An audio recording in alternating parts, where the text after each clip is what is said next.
الرحمن الرحیم۔ صحیح بخاری حدیث نمبر 803۔ شعیب نے خبر دی، انہوں نے زہری سے، انہوں نے کہا کہ مجھ کو ابو بکر بن عبد الرحمن بن حارث بن حشام اور ابو سلمہ بن عبد الرحمن نے خبر دی کہ حضرت ابو ہریرہ رضی اللہ تعالی عنہ تمام نمازوں میں تکبیر کہا کرتے تھے، خواہ فرض ہوں یا نہ ہوں، رمضان کا مہینہ ہو یا کوئی اور مہینہ۔ چنانچہ جب آپ نماز کے لیے کھڑے ہوتے تو تکبیر کہتے، رکوع میں جاتے تو تکبیر کہتے،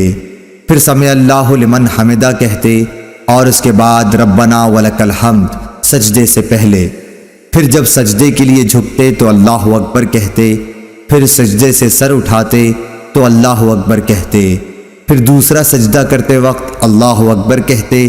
اسی طرح سجدے سے سر اٹھاتے تو اللہ اکبر کہتے۔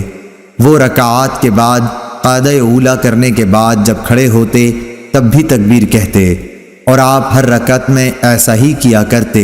یہاں تک کہ نماز سے فارغ ہونے کے بعد فرماتے کہ اس ذات کی قسم جس کے ہاتھ میں میری جان ہے، میں تم میں سے سب سے زیادہ نبی کریم صلی اللہ علیہ وسلم کی نماز سے مشابہ ہوں۔ اور آپ اسی طرح نماز پڑھتے رہے یہاں تک کہ آپ صلی اللہ علیہ وسلم دنیا سے تشریف لے گئے۔ اللهم صل على محمد وعلى آل محمد كما صليت على إبراهيم وعلى آل إبراهيم إنك حميد مجيد اللهم بارك على محمد وعلى آل محمد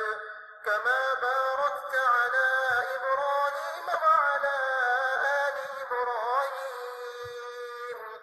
إنك حميد مجيد